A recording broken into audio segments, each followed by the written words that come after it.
Já estamos ao vivo. Só que ainda não entrou ninguém na sala, ó. Só que quando você salvar o vídeo e jogar, sai toda essa parte também. Entendi. Olha lá. O pessoal começou a entrar. Aí você vai aqui, ó, nessas duas. Tá vendo? E clica pra pessoa entrar com você.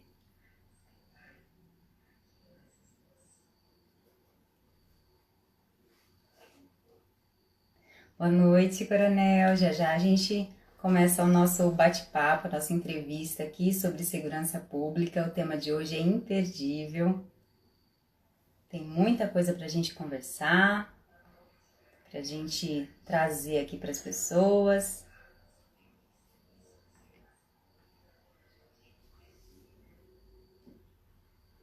E agora eu vou acompanhando aqui o horário, a hora que der 7 horas, eu começo de fato. Obrigada. Pode deixar.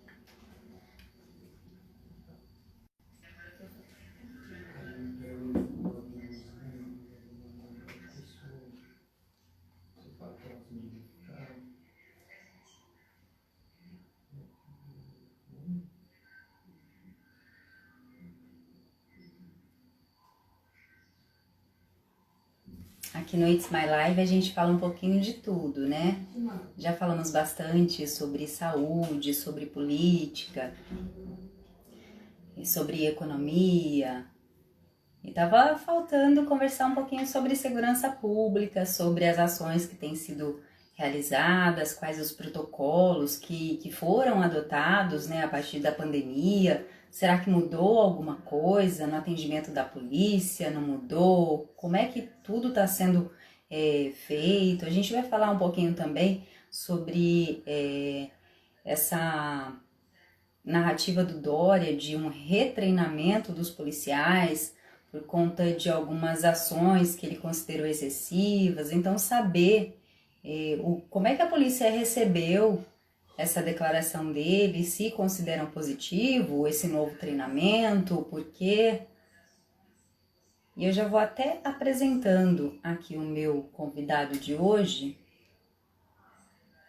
Ele é um coronel da reserva da Polícia Militar do Estado de São Paulo.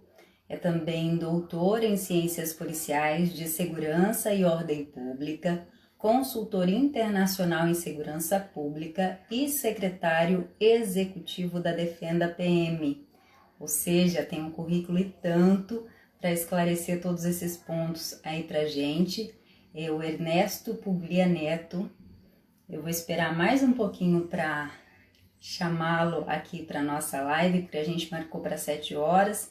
Então as pessoas vão entrando aí, vão se acomodando, que já já a gente dá início ao nosso bate-papo.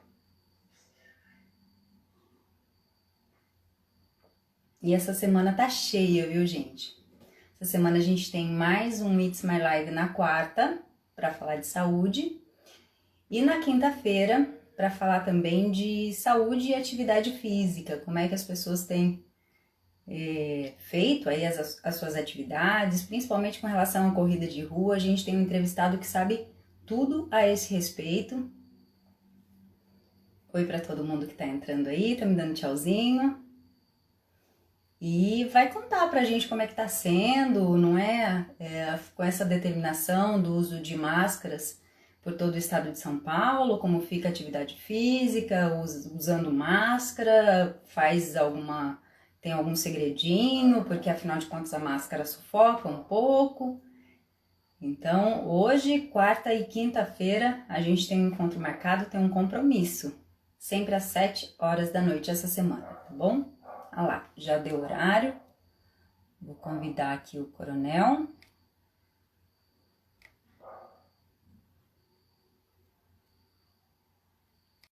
Já mandei aqui o convite para o coronel Ernesto Puglia Neto, ele que é um coronel da reserva da Polícia Militar do Estado de São Paulo. Coronel, boa noite, muito obrigada por estar aqui com a gente. Boa noite, Melissa, boa noite a todos que nos acompanham. É uma honra para mim estar com você fazendo essa live e falando um pouquinho sobre segurança pública. Coronel, no post que eu fiz falando sobre essa conversa que a gente teria, eu coloquei um pouquinho sobre essa dificuldade, não é que todo mundo está enfrentando, pouco ou muito, alguns com mais facilidade, outros com menos facilidade, dependendo também do tipo de trabalho, tem um tipo de dificuldade. Na segurança pública não é diferente. A pandemia chegou e muita coisa mudou, ou deu para seguir como era antes? O que aconteceu? Olha, Melissa, e a todos que nos assistem, né? A segurança pública, ela teve um agravante, eu vou colocar assim.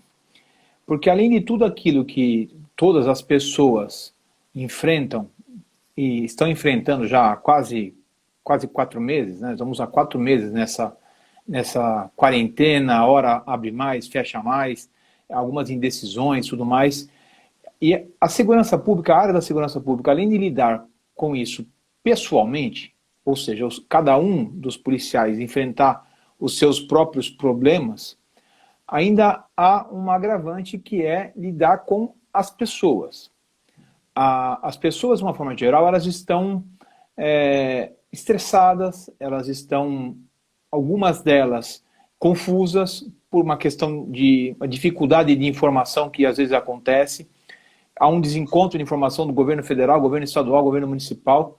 Isso tudo, de uma forma ou de outra, acaba reverberando no trabalho do policial militar. Porque é o policial militar que está na ponta da linha, atendendo a esse público, orientando esse público, tomando conta das demandas que surgem. E, além de tudo isso, ainda tem que tomar conta da demanda pessoal dele. Porque ele também tem família, ele tem pais, muitas vezes, mães, são pais. E isso tudo mexeu um pouquinho com a dinâmica, não ao ponto de atrapalhar a operacionalidade. Vamos deixar bem claro isso. A polícia, como instituição, se adaptou muito rapidamente, operacionalmente, ao atendimento na pandemia. Mas é claro que por trás de toda a instituição existem profissionais, existem pessoas, e essas pessoas sim são impactadas. O protocolo, assim, o que mudou? Bom, o protocolo operacional sofreu uma pequena mudança. A polícia, desde o início dos trabalhos da pandemia, ela adotou alguns procedimentos operacionais padrão que são diferenciados do restante do momento comum, vamos assim dizer, no momento de normalidade, se é que a gente pode chamar de normalidade. Uma das coisas mais importantes, um dos pontos mais importantes, é o distanciamento social.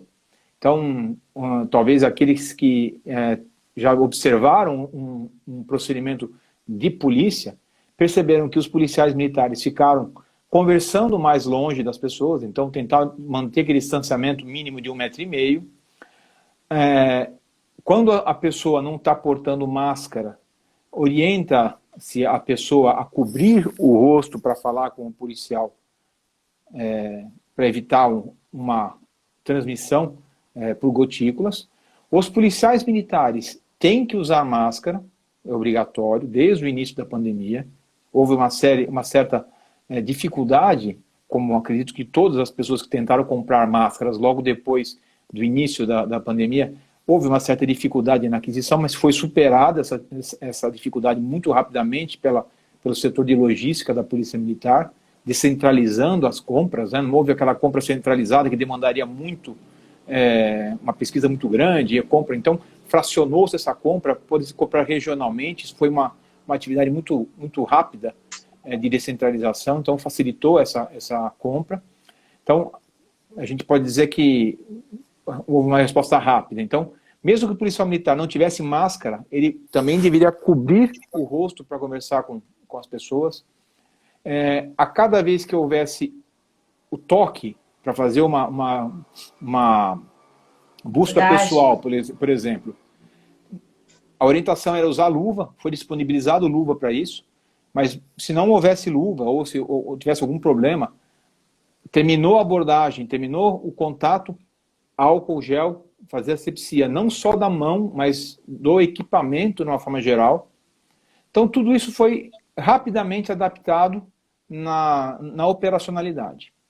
Também na parte administrativa, porque a gente não pode esquecer que o policial militar, ele transita dos ambientes, né? Ora ele está interno, ora ele está externo, vamos assim dizer, né?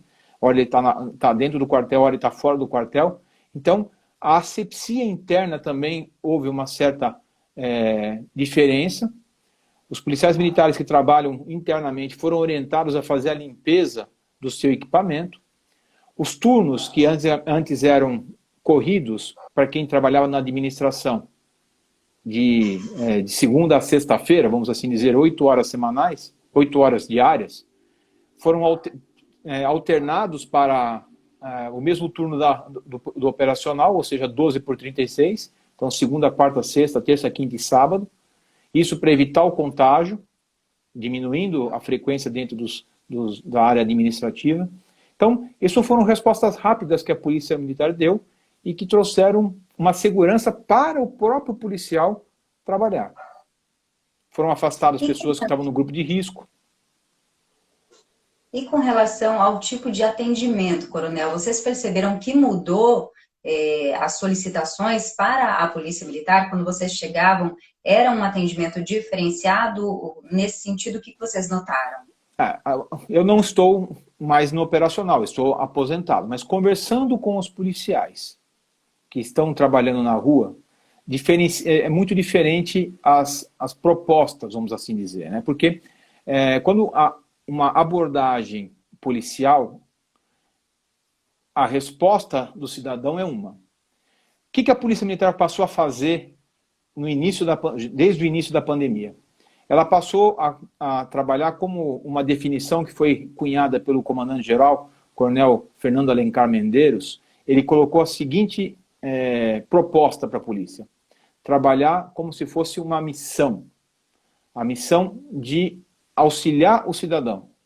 Então, nessa missão de auxiliar o cidadão, uma missão humanitária, o policial militar passou a ser um polo disseminador de informações para a coronavírus.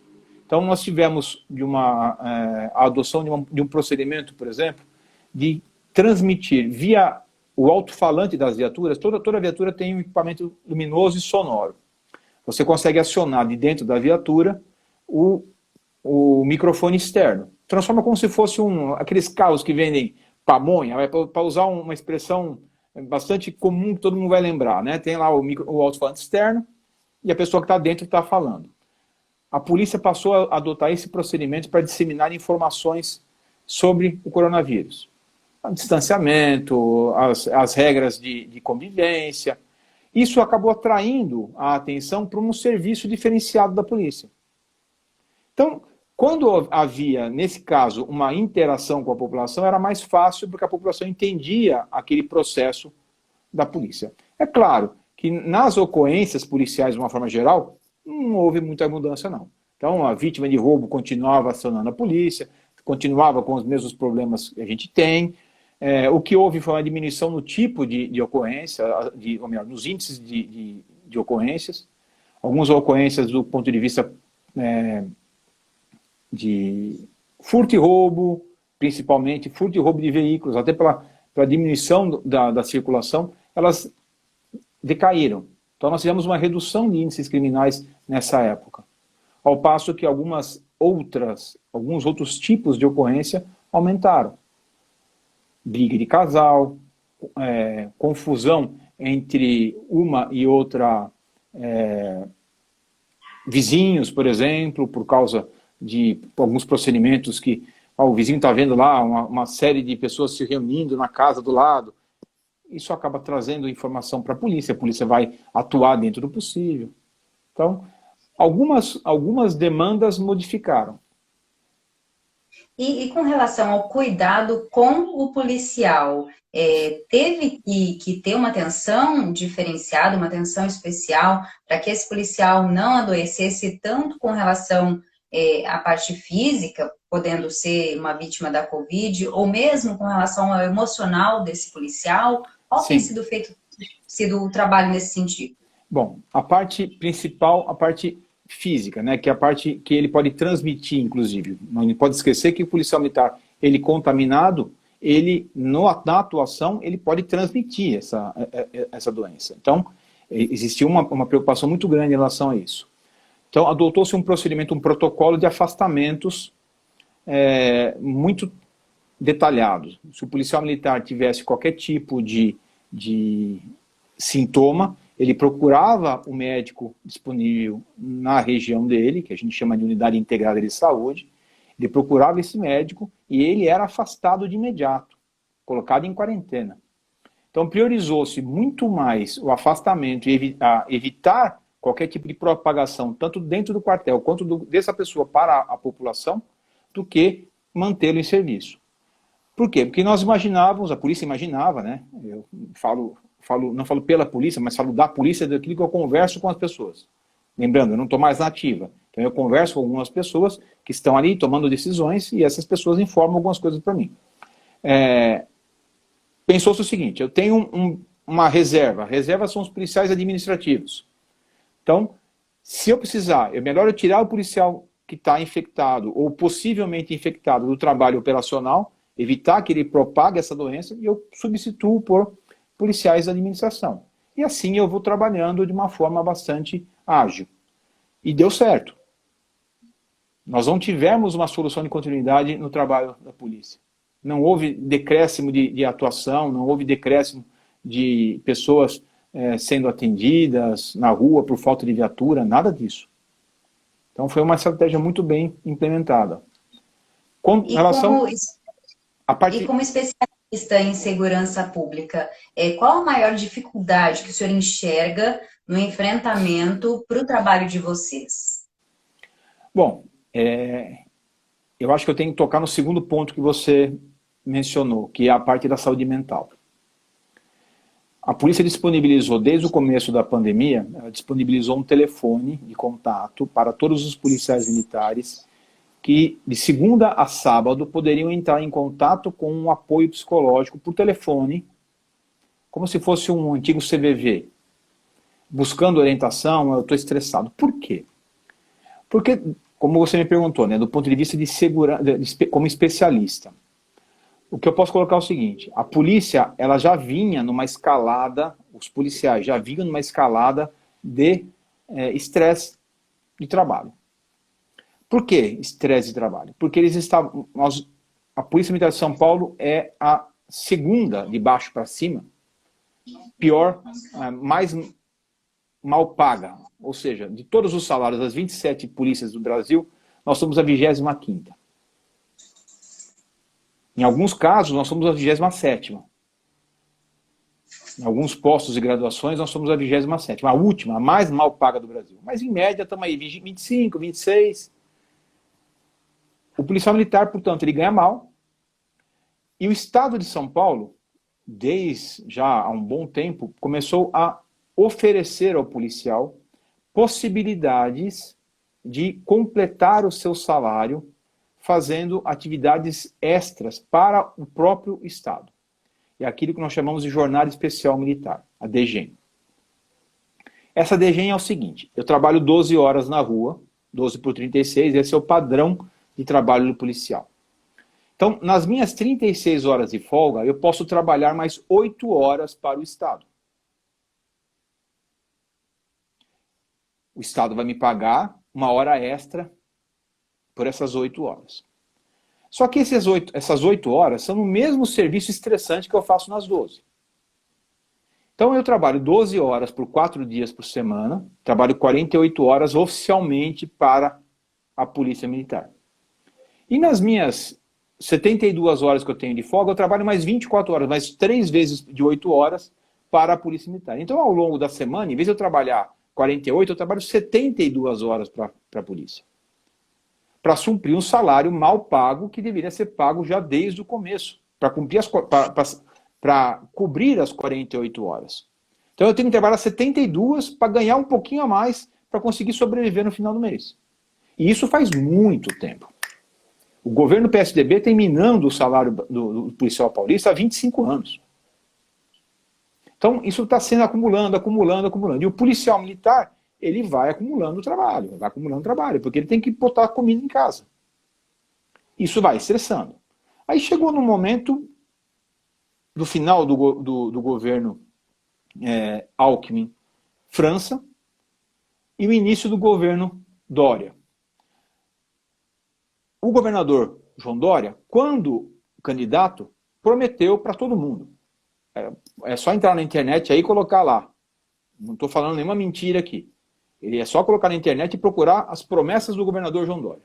Ele prometeu que a Polícia Militar de São Paulo seria a segunda mais bem paga do Brasil e que isso ia começar a ser ajustado no ano de 2019.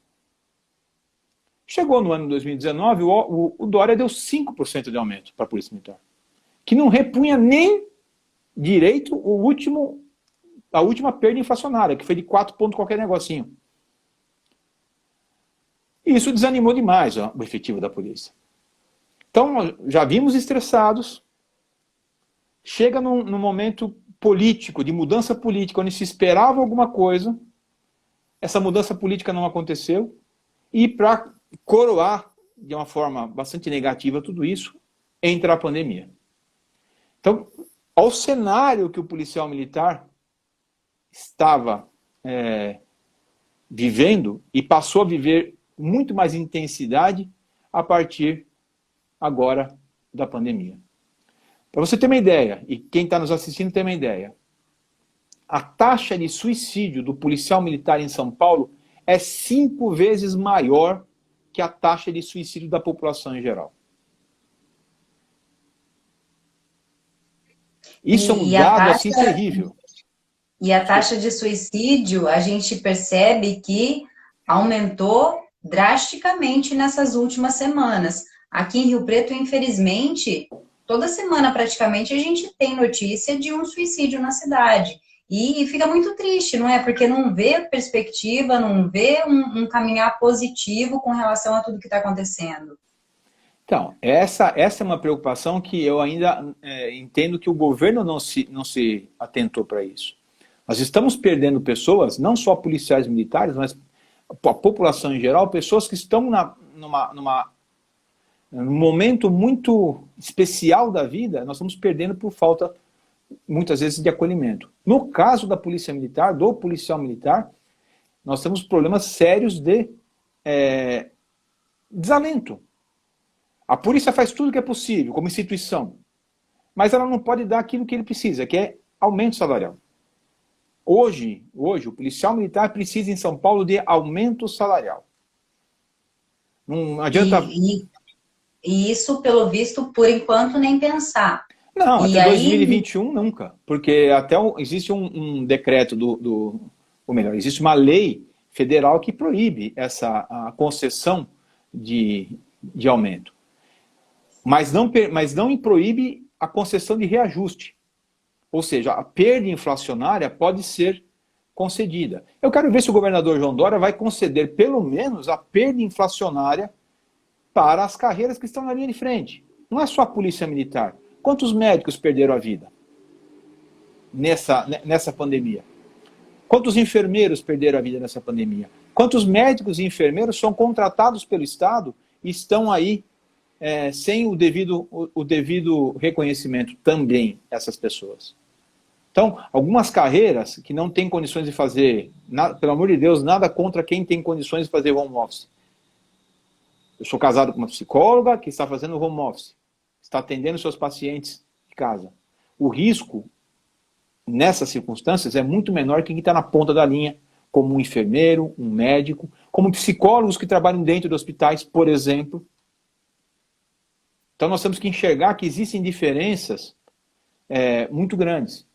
Como os entregadores de comida, que recentemente fizeram um movimento muito justo, inclusive, para garantir os seus direitos, que não estão sendo garantidos, porque a gente fica em casa e eles trazem comida para nós, né?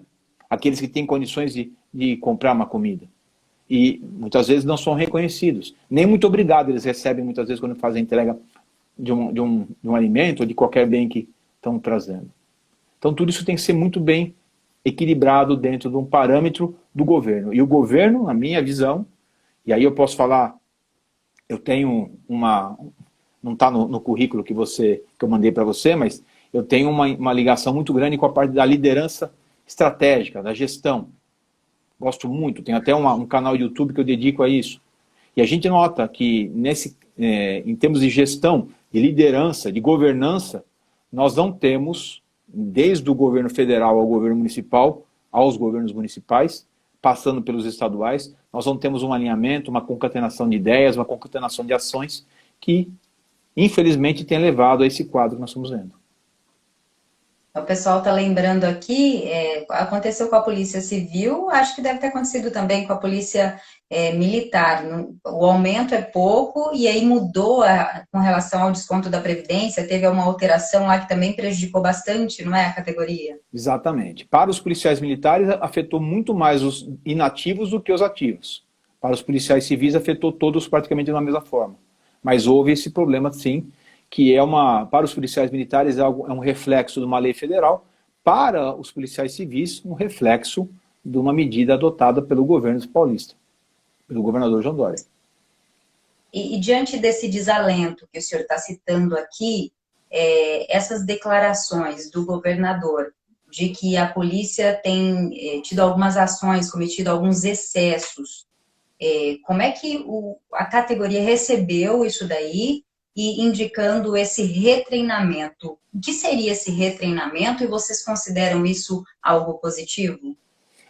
Bom, eu vou começar fazendo a minha avaliação. Treinar, Melissa, é sempre bom. A Polícia Militar treina, e treina muito. Os seus policiais são treinados. Nós temos um programa que eu acho que nenhuma outra instituição tem, pelo menos no nível que nós temos, com 90 mil pessoas. Nós tiramos uma vez por ano o policial militar das ruas, da atividade operacional, da atividade administrativa, seja de onde for, e levamos para um programa de atualização profissional. É o que chamamos de estágio de atualização profissional. Então, todo policial militar é atualizado anualmente.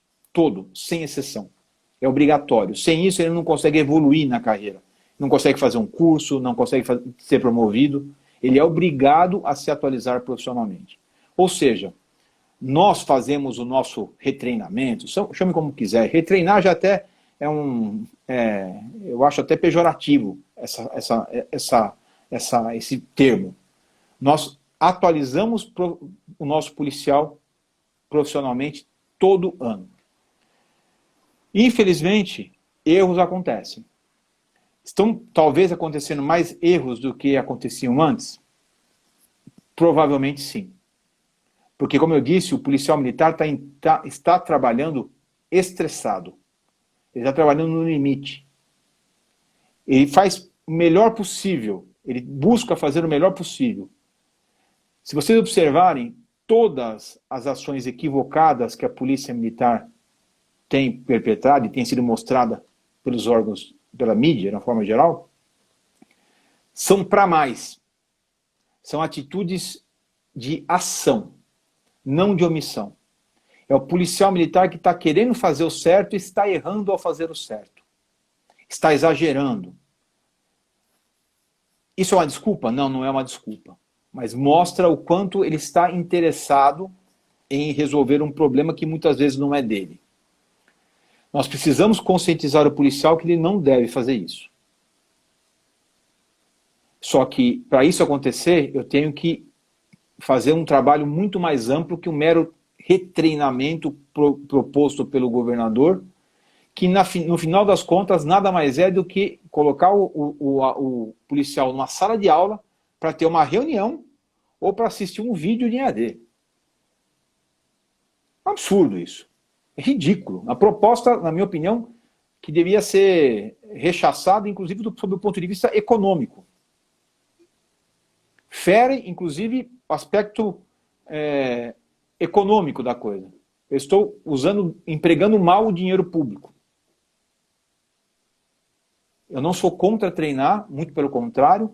A minha tese de doutorado é em cima de um treinamento da Polícia Militar, reforçando os aspectos comportamentais, de valores, de deveres, os aspectos éticos e morais. Então, eu acredito do fundo do meu coração que nós temos que aprimorar o trabalho da Polícia Militar, mas não com um treinamento ridículo proposto pelo governador. Algumas pessoas sugerem que exista até um corporativismo quando tem ali o julgamento, não é, dos policiais pelos policiais internamente. O que o senhor acredita que deveria ser feito para que houvesse uma transparência e para que houvesse realmente um progresso com relação à diminuição de ações consideradas excessivas, abusivas? Então, primeiro, nós temos que desmistificar um pouco essa questão do corporativismo. A Polícia Militar tem uma corregedoria. Essa corregedoria, ela é forte, ela é atuante, ela é, sem medo de errar, ela tem um trabalho mais, quando acontece o crime, quando ela vai investigar um crime do policial militar, ela é mais efetiva que qualquer órgão da Polícia Civil, do Ministério Público, porque é uma questão de honra achar o mal policial. É uma questão de honra encontrar o mal policial que cometeu um desvio. Então, esse é um primeiro ponto que nós temos que desmistificar. Não é porque o policial militar é julgado por ele mesmo que exista uma leniência ou que exista uma... deixa passar, ninguém passa a mão na cabeça de ninguém na polícia. Para quem quiser pesquisar, é só verificar o seguinte. Depois que os crimes de homicídio passaram a ser julgados pelo tribunal do júri, houve um decréscimo de condenações. Isso é estatístico. Nós tivemos um fato, acho que posso citar aqui, sem problema nenhum, foi divulgado por todas as mídias, a questão de 3 anos ou 4 anos, quando houve um fato na região oeste da capital de São Paulo, que foi filmado por um celular de um indivíduo que estava no alto de um telhado e desceu desse telhado e, ao descer, foi morto por um policial militar. Isso não foi filmado, mas se ouve os tiros e tudo mais. Todo mundo...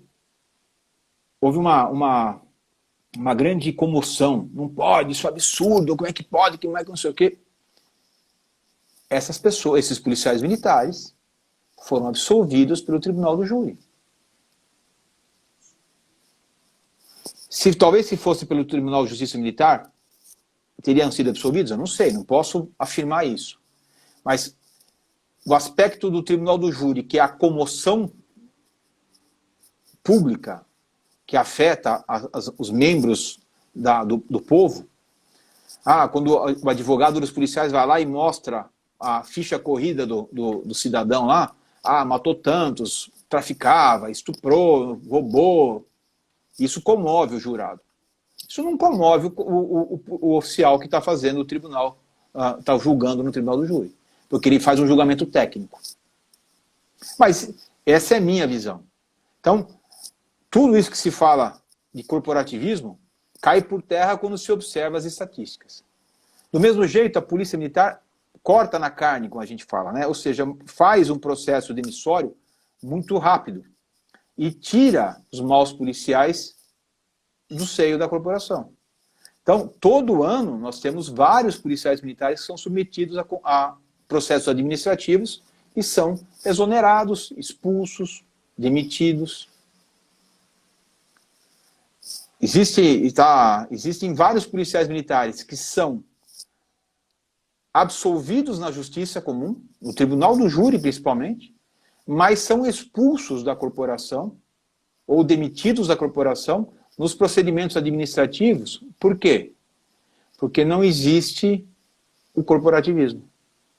Aquela ideia que ele cometeu um crime e estava sob violenta emoção, e que isso convence o júri. Nos processos administrativos, isso não convence os policiais militares que julgam seus próprios pares.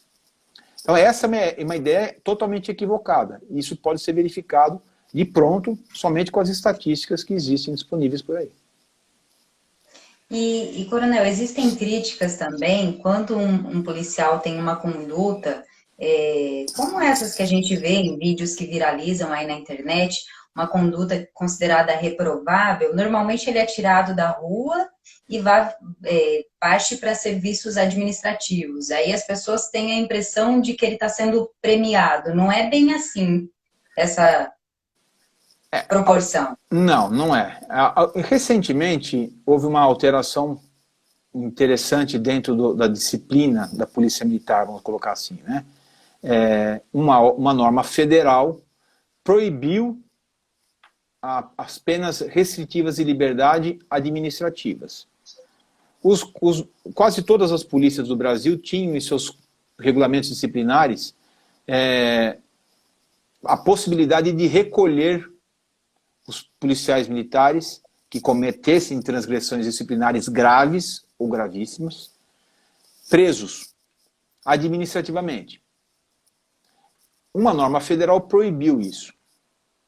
Então, o que resta ao comandante é fazer mudanças na rotina do policial. Então, ele é tirado do operacional, muitas vezes até para preservar situações de risco dele mesmo, porque imagina o seguinte, ele está atendendo uma população que não gostou de uma atuação dele, ou seja, coloca esse próprio policial militar pode se colocar em risco num atendimento forjado, ser chamado para uma emboscada, não sei, estou imaginando aqui.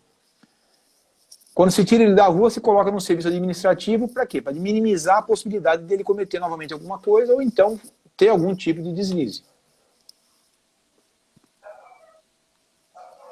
E, coronel, a gente está falando aqui das ações consideradas reprováveis, mas agora, durante essas manifestações que têm acontecido, principalmente na capital, o trabalho da Polícia Militar foi bastante elogiado, não é? Pontua para a gente um pouquinho qual é a atuação da polícia frente a uma manifestação, como as que têm sido realizadas? Então, o primeiro objetivo da Polícia Militar, quando existe qualquer tipo de manifestação, é garantir o direito das pessoas se manifestarem. Esse é um direito previsto na Constituição Federal, então ele tem que ser preservado. A Polícia Militar, como órgão de segurança pública que está na ponta da linha, que está lidando com a população, ela tem que, primeiro de tudo, garantir que exista essa possibilidade de manifestação. Então esse é o principal trabalho. Para isso tem que ser observadas algumas coisas. Por exemplo, não podem ter duas manifestações concomitantes no mesmo lugar. Isso está previsto na própria Constituição. Portanto, tem que haver um aviso prévio de que vai acontecer a manifestação. Nem sempre esse aviso prévio acontece. Então a polícia tem que ficar monitorando as informações. Isso é um trabalho que é feito com maestria, principalmente no centro de São Paulo e na região oeste, porque, para quem não conhece São Paulo, a Avenida Paulista é um dos polos dessas manifestações e é atendida pelo comando que fica na área central de São Paulo. Já na região oeste, nós temos o Largo da Batata, que é um outro polo que concentra manifestações, que é coordenado por um comando que fica na região oeste de São Paulo. Então, essas duas regiões são as mais suscetíveis de acontecimentos de manifestações, e lá as pessoas já têm toda uma expertise em acompanhar redes sociais, por exemplo, onde se chama o acontecimento das manifestações.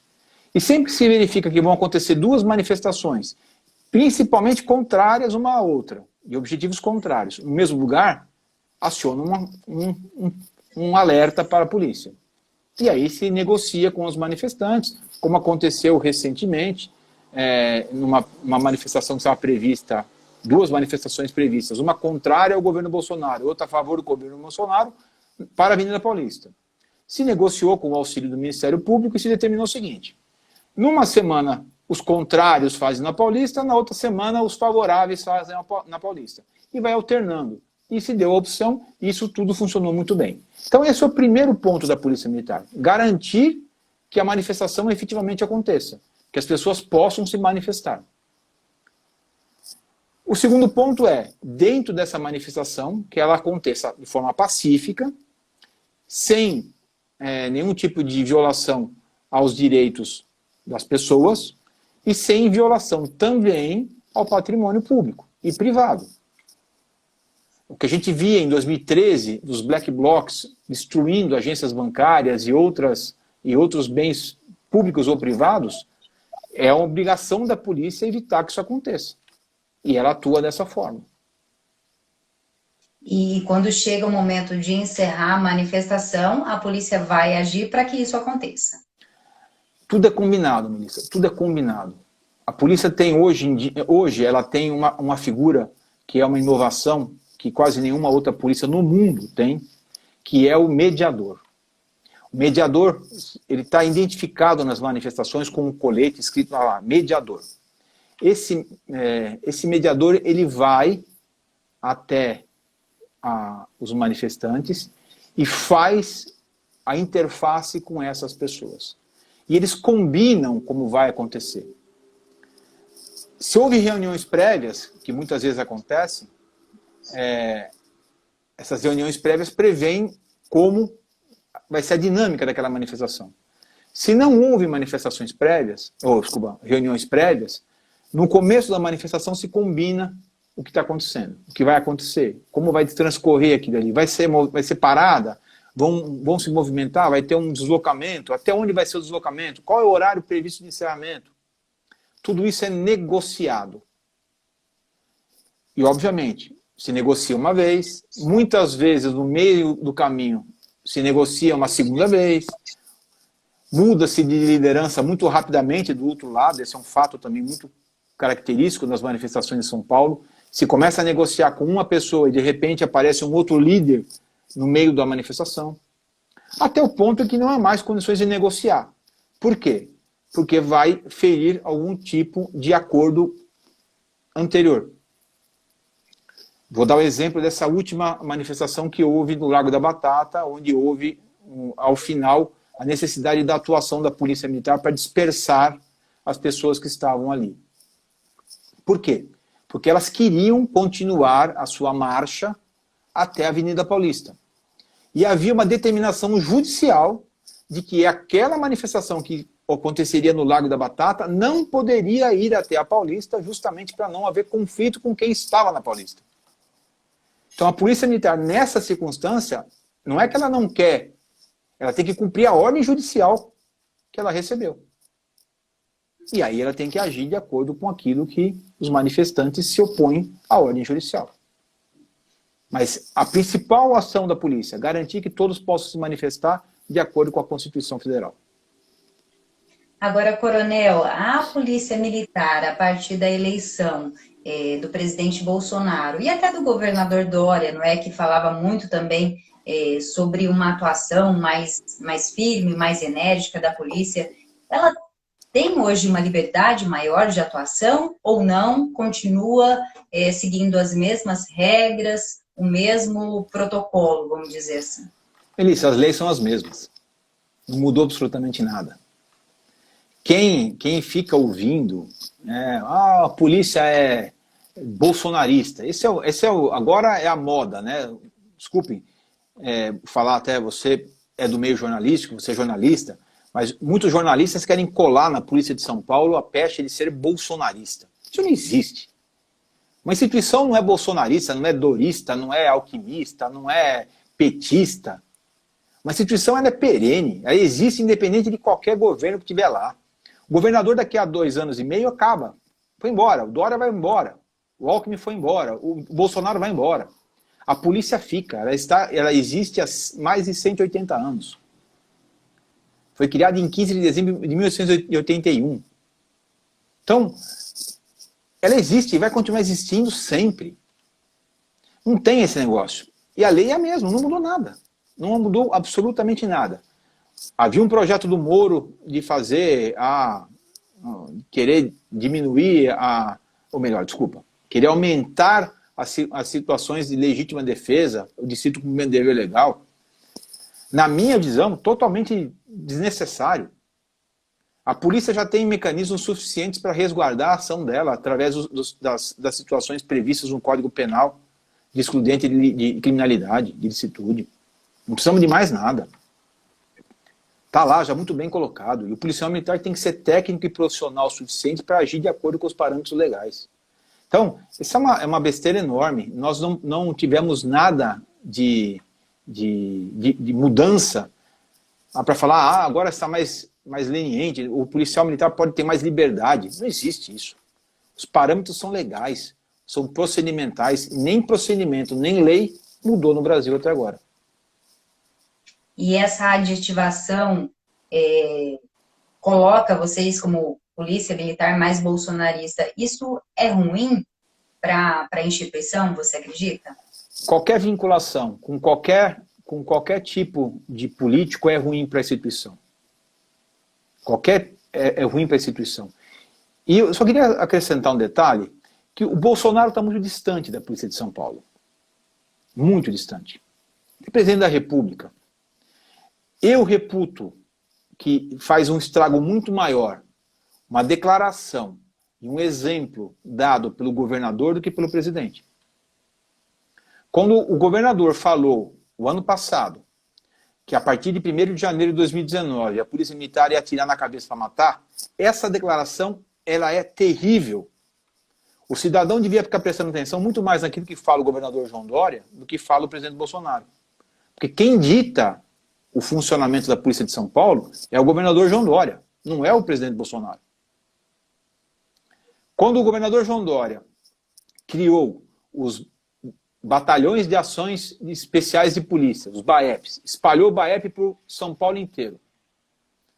Batalhões, como ele gosta de frisar, modelo rota. Não que a rota seja boa ou seja ruim, a rota é diferente. Ela presta um serviço diferenciado. Só que nós temos que pensar o seguinte, quem tem que cuidar da nossa segurança, minha, sua, da população em geral, é aquela viatura que tem 2 policiais militares dentro, que está atendendo aquilo que nós chamamos de 190, que quando você liga 190 ele vai atender. Esse patrulheiro, esses 2 homens que estão ali, essas 2 mulheres que estão ali, esses policiais militares que estão ali, eles que devem ser prestigiados. Não o BAEP, não a rota, não o choque. Porque são essas pessoas que resolvem os problemas. Então, quando o governador falou, eu vou criar BAEP, ele colocou esses 2 policiais militares que estão embarcados nessa viatura, resolvendo quase todos os problemas da polícia, ele colocou esses 2 policiais militares como uns quaisquer. Diminuiu eles, diminuiu a responsabilidade que eles tinham. Eles não têm que fazer mais nada, eles têm o BAEP agora para resolver. E o que isso traz para o policial militar? Traz para o policial militar uma desvalorização. Aí você junta lá, mau salário, estresse por trabalhar demais, ser desvalorizado naquilo que ele faz de melhor. E é o que nós temos hoje de figura dentro do estado de São Paulo, no policial militar. Eu posso afirmar aqui, eu tenho quase 34 anos de serviço, trabalhei quase 34 anos na polícia. Estou há quase 4 anos, 2017, quase 3 anos afastado do serviço ativo. Conheço e já dei consultoria na Polícia Militar, Polícia Nacional Civil de El Salvador e da Guatemala. Para falar para eles aquilo que nós fazemos aqui em São Paulo. Polícia comunitária. E aí vem um governador que não conhece nada de polícia, que deve ter ouvido falar que a rota é boa, e é boa mesmo, mas ela atua em determinadas circunstâncias só. Quem resolve 95% dos problemas da Polícia de São Paulo são esses 2 policiais que estão embarcados na viatura atendendo o telefone 90. São esses policiais que fazem a aproximação com a comunidade, são esses policiais que fazem o trabalho comunitário, são esses policiais que atendem todos os problemas que nós levamos a eles. São esses policiais que ensinaram a polícia da Guatemala e de El Salvador a trabalhar e reduzir os índices criminais que eles reduziram lá. Eram países extremamente violentos e conseguiram reduzir o índice criminal vindo aqui aprender o que esses policiais da Rádio Patrulha fazem. Quando esses policiais ouvem tudo isso, e quando eu ouço tudo isso, eu vejo uma ambiguidade muito grande naquilo que o governador fala. Uma esquizofrenia, vamos assim dizer. Eu ia perguntar justamente sobre isso. É contraditório o que ele falou 1 ano atrás, 1 ano e meio atrás, e as ações dele atuais? Eu entendo como extremamente contraditório, ambíguo. Porque ele cria o BAEP e depois fala que está tendo muita letalidade. Ele tem que dosar. O que ele quer? Ele quer uma polícia próxima à população? Se ele quer uma polícia próxima à população sem letalidade, ele não tem que criar BAEP. Ele tem que valorizar os policiais que estão na ponta da linha fazendo esse serviço que eu falo para você. O serviço de rádio patrulha, atendimento do 190, e estar ali junto com a população, de conhecer cada pessoa que mora no seu bairro, de fazer programa de vizinhança solidária, que São Paulo tem diversos programas muito bem estruturados, de fazer bases comunitárias, de levar a polícia para perto da população, não afastá-la colocando uma viatura totalmente equipada, com 4 policiais militares dentro, cheio de fuzil, que muito mais afasta a população do que aproxima da população. Então, essa informação que ele manda é uma informação contraditória, é ambígua. E depois ele fala em retreinar. Em que treinamento que ele quer? Qual dos treinamentos? Eu posso dizer, ele vai falar sobre direitos humanos, ele vai falar sobre polícia comunitária, que é o que estão sendo, são as aulas que estão sendo preparadas na polícia. Então ele vai falar de direitos humanos e de polícia comunitária, mas ele vai criar mais um BAEP na sua região daqui a um pouquinho. Aí em Rio Preto já tem, mas ele vai criar mais um monte de BAEP por aí. Não é ambíguo? Não é contraditório? Para quem está ouvindo de fora, é isso?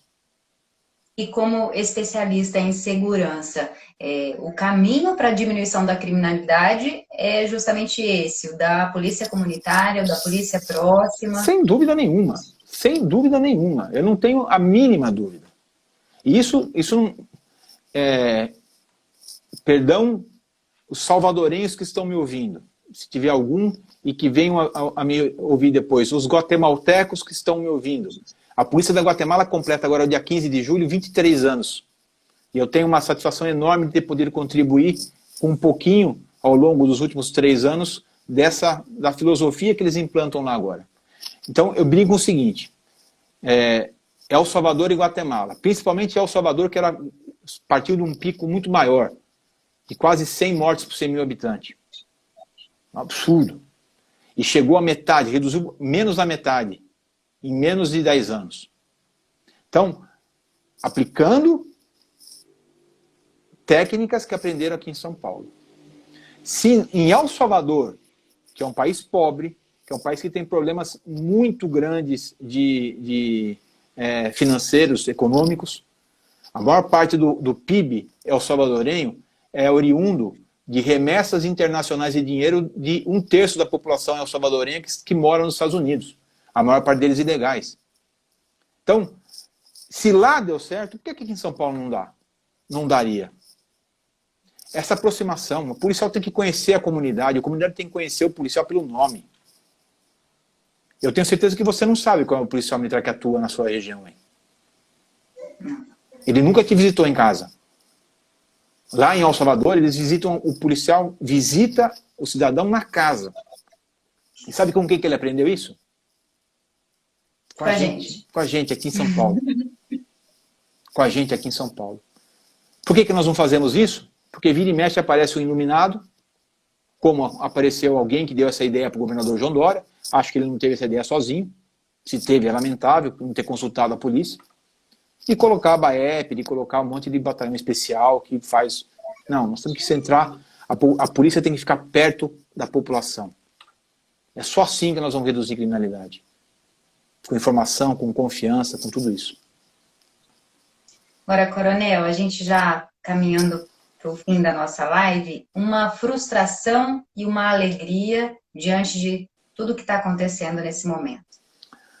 A frustração, eu acho que é ver tudo que a polícia militar se esforça para fazer, não encontrando eco, muitas vezes, nos governantes que estão nos conduzindo.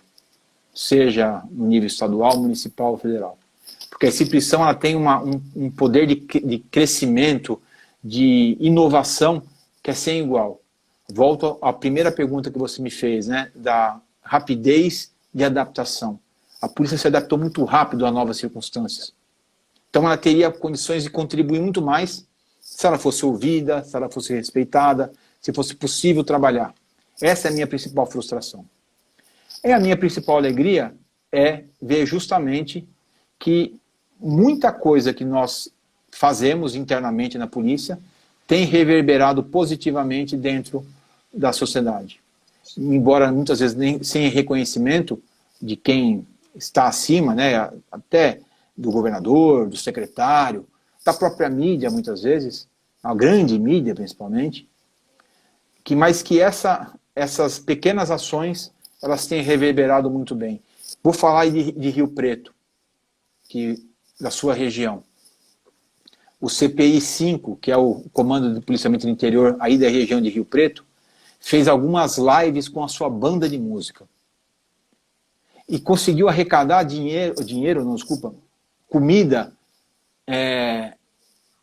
bens em geral, roupa, para suprir necessidade de orfanatos, de asilos. Essas pequenas ações são, para mim, a síntese de tudo aquilo que nós podemos apresentar como polícia. E isso me dá uma alegria muito grande de ver isso acontecer e de ver isso se proliferar em outras regiões também.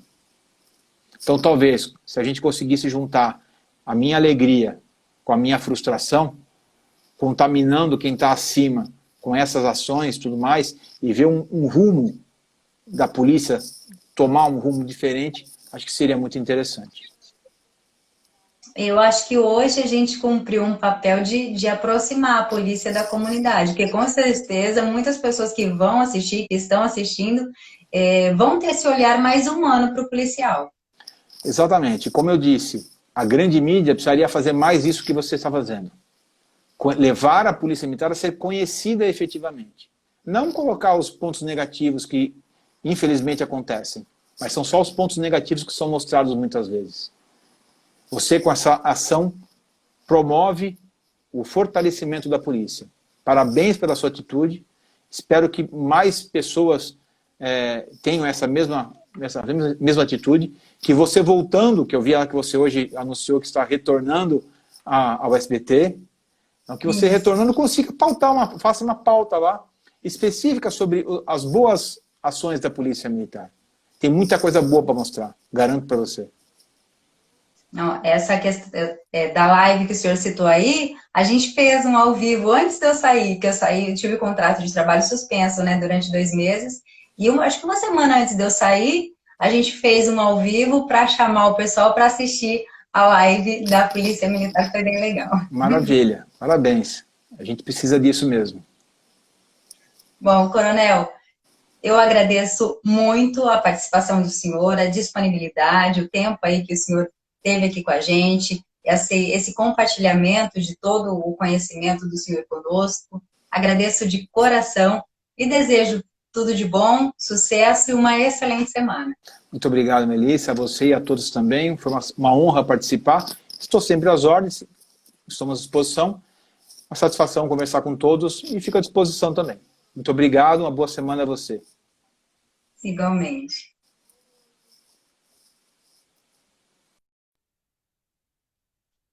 Conversa gostosa, né? A hora que eu vi, ó, já tá dando 1 hora aqui, já o Instagram derruba a gente. Eu vou aproveitar esse minutinho que resta para convidar quem está aqui para assistir às nossas próximas lives. Vai ser na quarta-feira, às 7 horas da noite, com o doutor Belmiro Darcy.